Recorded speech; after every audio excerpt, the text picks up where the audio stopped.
Hello, I'm Kaiser and welcome to Moose Reads. Before I get started, I want to say that the opinions that I give here are my own opinions. They are extremely subjective. If I dislike a book, it is not a reflection on the author, and it is not a reflection on people who do like it. Different people have different tastes, and that's okay. Today, I will be reviewing Ascendant by Michael R. Miller. This is the first book in the Songs of Chaos series. It is a fantasy novel, the description says. Holt Cook was never meant to be a dragon rider. He has always served the order hall of the crag dutifully, keeping their kitchen pots clean, until he discovers a dark secret. Dragons do not tolerate weakness among their kin, killing the young they deem flawed. Moved by pity, Holt defies the order, rescues a doomed egg, and vows to protect the blind dragon within. But the scourge is rising. Undead hordes roam the land, spreading the blight and leaving destruction in their wake. The dragon riders are being slaughtered and betrayal lurks in the shadows. Holt has one chance to survive. He must cultivate the mysterious power of his dragon's magical core, a unique energy which may tip the balance in the battles to come and prove to the world that a servant is worthy after all. 4 stars. I liked this book a lot. It had good characters and an interesting plot. Plus, it scratched the dragon itch that I was stuck in, so that's a bonus. The society in these books absolutely sucks. Not in that it's poorly written, but that I would never want to live there. It's a very strict caste system where you're born into your role and there's basically no moving around. Holt's father is a cook, so he'll be a cook and there's no changing it. Or at least, there's not supposed to be. Also, the deference shown to the dragon riders is off the charts. I get that they are responsible for saving the world, but there have got to be limits. In addition to generally having all of their needs taken care of at their various order halls, they can also just straight up demand whatever they ostensibly need from whatever peasant happens to be nearest when they want it, and they don't have to pay. Or at least, that's true for most of the world, and used to be true in our starting country of Feorlin. However, one of Feorlin's most recent kings decided that was a little unreasonable, and has commanded that they must now pay for any goods they seize, assuming they remember or random peasant is willing to argue the point, which they probably aren't, given the whole dragon thing. Also, while I kind of knew we were going to be doing dragon eugenics based on the premise, I sort of figured it would be rare for a supposedly defective egg to appear. Boy, was I wrong. I was astounded in the scene where Holt learns about the practice, and he was told to add Ash's egg to the pile of eggs that needed to be destroyed. To make matters worse, based on the number of young dragon riders there are in the crag where Feorlin's riders are based, I can only assume that it's actually the majority of the eggs that they are tossing into the ocean. That's insane. This is actually one of 2 points on which I wish Miller had been a little clearer, though. They say that there's a new batch of eggs about to hatch, but they never give any indication how many there are. So while it sounded to me like they were tossing out most of their eggs, I can't be sure that was Miller's intent.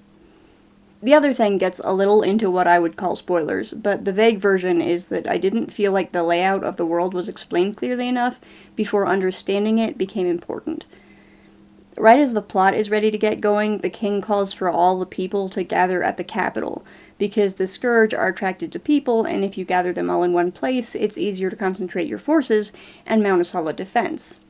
At this point, the experienced riders, those of champion and lord rank, I think, fly off to the capital as well, leaving behind the initiates and the ascendants to maintain their base. The problem I had with this was that I didn't understand that the riders were a non-political body that spanned multiple kingdoms by the time this happened. I think I sort of thought they were going to the main base of the riders, which I thought was in another region, not another country.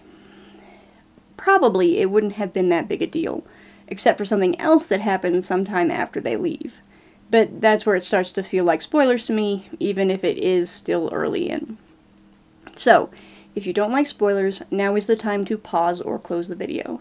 For everyone else, let's talk details. So the issue with the riders headed for the capital is that on the way, they are betrayed by one of their number and killed.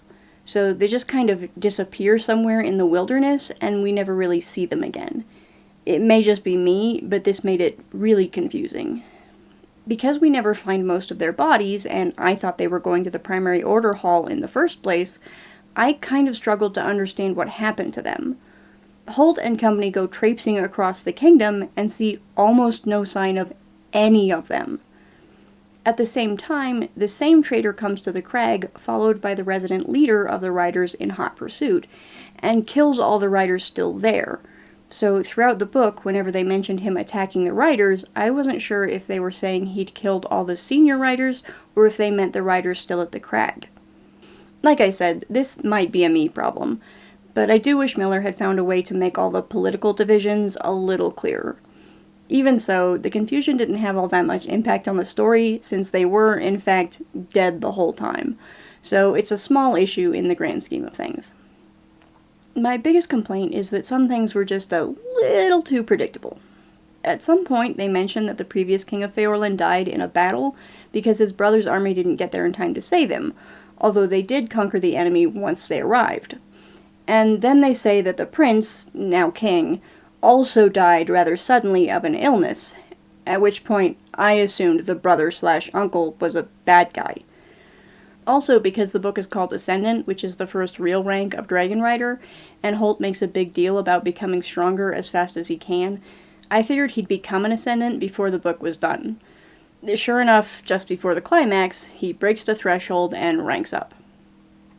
Since the ranks are Ascendant, Champion, Lord, Paragon, which kind of seems to just be the most powerful lord, and some secret bonus rank no one has achieved, and there are 5 books planned, I expect he'll reach a new rank each book, with book 4 being a bit wobbly because of the Paragon issue.